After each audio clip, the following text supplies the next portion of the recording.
found out that there were a lot of porcupines probably told to the royals and even to Harry when they met her, and in order to cover up. Buckingham Palace has never felt heavier. Behind gilded doors and centuries-old portraits, a truth has been buried. One that Prince William can no longer keep silent about. For years, the world has watched a family fracture in real time. But what actually happened before Prince Harry walked away? The answer isn't what you think. Right now, millions are asking the same question. Was Meghan Markle the victim of a cruel institution? Or was there something else at play? Something that William saw from the very beginning, but couldn't say out loud? Before we dive deeper, ask yourself this. What would you do if someone you love chose a stranger's version of reality over yours? What if that choice didn't just hurt you, it dismantled everything you were raised to protect? This is Prince William's truth. And it changes everything. The moment everything changed, there are farewells that mark you. Farewells that strip away sleep. That replay in your mind at 3 o'clock a.m. when the palace is silent and the weight of duty presses down like stone. For Prince William, one farewell has haunted him more than any other. The day his brother, Prince Harry, chose to leave. The world cheered. They called it brave, modern, necessary. A man protecting his wife from the cruelty of an outdated system. But here's what the headlines never asked. What really happened behind those closed doors? Before Harry walked away, William remembers the conversations that were cut short, the warnings that went unheard. And most of all, he remembers her, Meghan Markle. Not a villain, not a victim, but someone who completely altered the way Harry saw his family, his duty, and himself. I've kept this truth to myself for a long time, William admits. Not out of fear of public opinion, but because I knew that saying it out loud could unravel everything my brother has tried to build. But silence has its limits. And now, with years of distance and perspective, William is ready to speak. Because the story you've been told, it's only half the truth. The question no one wants to answer. Let's be honest. When you think about Harry and Meghan's exit, what comes to mind? A fairy tale romance crushed by tabloid racism? A modern woman suffocated by archaic royal rules? A husband protecting his wife at all costs? Those narratives are powerful. They're clean. They fit perfectly into the hero versus villain structure we crave. But reality is rarely that simple. Here's what William wants you to consider. What if the most dangerous thing wasn't the British press or the palace protocol? What if it was the lens through which Harry began seeing everything? A lens carefully placed in front of his eyes by someone who knew exactly how to use it. Think about it. From the moment Meghan entered the royal family, every interaction, every tradition, every cautious piece of advice was suddenly reframed. Not as protection, not as guidance, but as control, oppression, attack. And once that lens was in place, there was no removing it. To understand how deep this fracture runs, you have to go back to 1997, back to two boys, ages 15 and 12, walking behind their Mother's coffin in front of millions of cameras. We grew up in the same palace.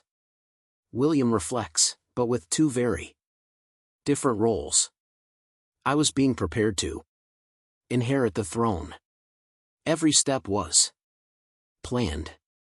Every emotion had to be controlled. Harry was different.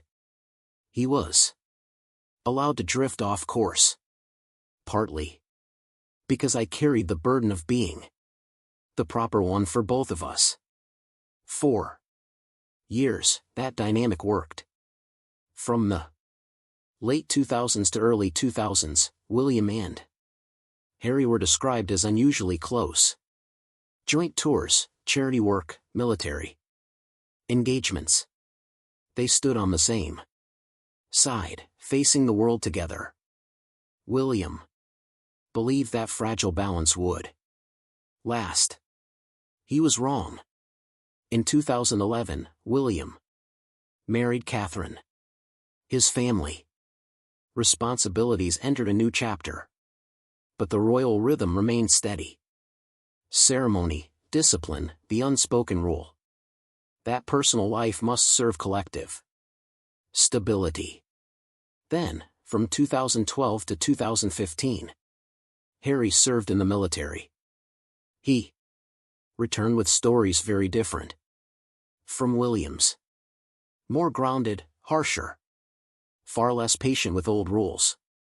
William noticed the change, but saw it as a normal transition for a young man returning from the battlefield. He didn't see the storm coming. 2016, the year everything shifted. June 2016. Britain votes to leave the European Union. The country is shaken. The royal family is navigating turbulent political waters. And in the middle of this chaos, Harry introduces them to someone new. Not a British woman, not someone who understood the royal family's delicate ecosystem, but Meghan Markle, an American actress accustomed to writing her own story and selling it to the public. From the very first meetings, there was no open conflict, no raised voices, William recalls. But with a lifetime of experience inside the royal family, I recognized something deeply unsettling. She did not enter this family to adapt. She entered with a strategy. Questions surfaced immediately, even if no one voiced them aloud. Why did everything have to move so fast?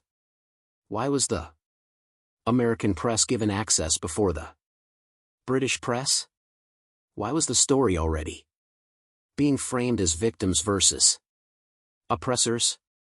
By the end of 2016, the palace was issuing unusual statements. Not to confirm the relationship, but to limit media damage to those inside. This was a clear warning sign. A personal relationship was creating institutional risk. I did not oppose my brother's love, William says carefully. But I began asking a question no one wanted to hear at the time. If this story was not controlled from the start, who would pay the price for it? Harry stopped listening. He began to see every warning as control, every caution as oppression. And it was at that moment that William realized something chilling, the past that haunted the present. Before becoming the Duchess of Sussex, Meghan Markle had a past. Everyone does. But what concerned William wasn't the existence of that past, it was how it kept repeating. From 2008 to 2011, Meghan appeared regularly in entertainment sections as a young actress searching for her breakthrough.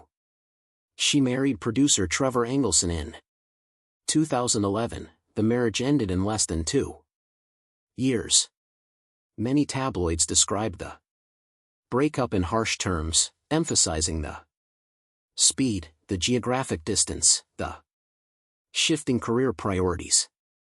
There was no official conclusion, but a narrative began forming in the media. Moving fast.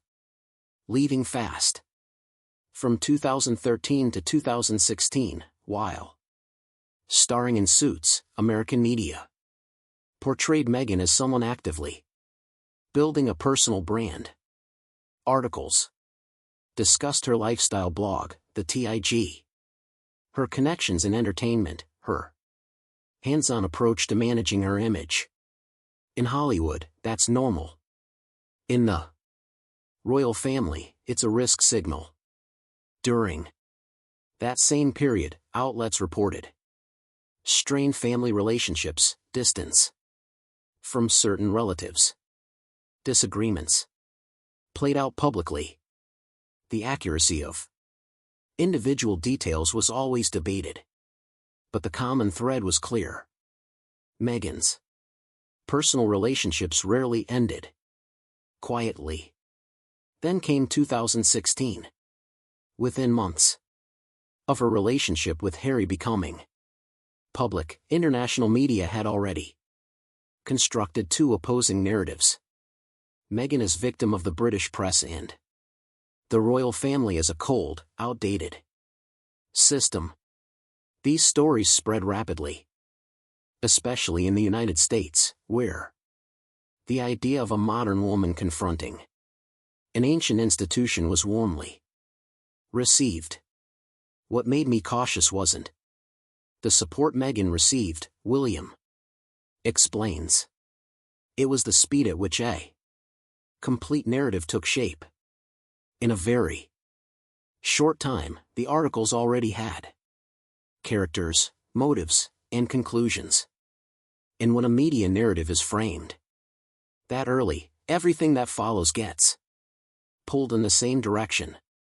So ask yourself, was this narrative organic or was it engineered? Early 2017, the rift between William and Harry didn't begin with shouting.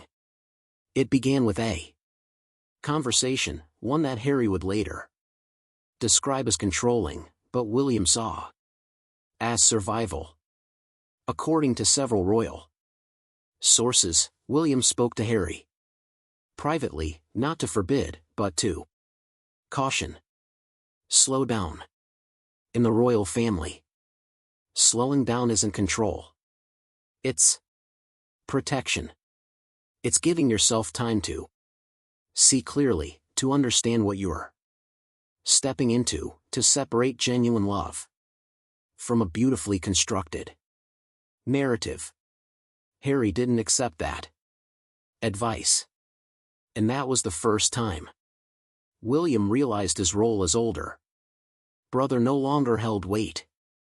At that moment, William admits, I understood something terrifying.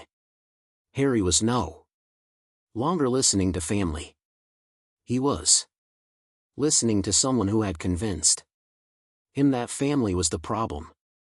By the end of 2017, Harry and Meghan began assembling their own media team, separate from the traditional royal communication structure.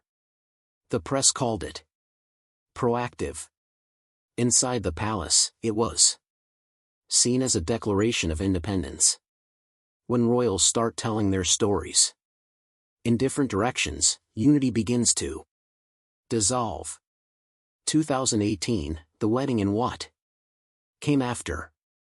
May 19, 2018. The world watched a fairy tale wedding. Millions celebrated. The optics were perfect. A modern biracial American woman joining the British monarchy. But behind the scenes, cracks were forming. According to royal observers, Meghan reportedly declined several customs, including working with long-serving royal advisors. She questioned processes that were considered non-negotiable. For Harry, it was about protecting his wife. For William, it signaled a fundamental lack of respect for a structure that had stood for centuries. I understood. Wanting to modernize, William reflects. But modernizing means evolving within the system.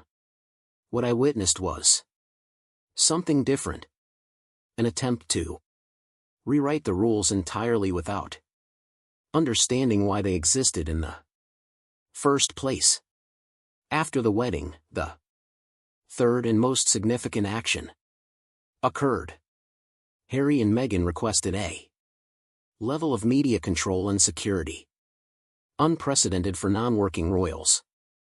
When the palace couldn't meet those expectations, discontent began surfacing publicly through carefully placed remarks. This was William's breaking point. Any individual request could have been negotiated, he explains. But when those requests were broadcast to the media as evidence of being oppressed, the royal family was forced into a defensive position. And when the monarchy goes on the defensive, we stop being a family. We become an institution under siege. Think about that dynamic. When does protection become control? When does caution become oppression? It depends entirely on who's telling the story. 2019, the point of no return. By 2019, the actions had accumulated into a full crisis. Harry and Meghan split from the shared royal foundation, no longer working alongside William and Catherine. The media called it an independent decision. To the family, it was a withdrawal from their shared front. From that point on, private conversations between the brothers nearly ceased. No more direct exchanges, no more off-the-record talks. Everything had to go through advisors, letters, or be filtered through the media.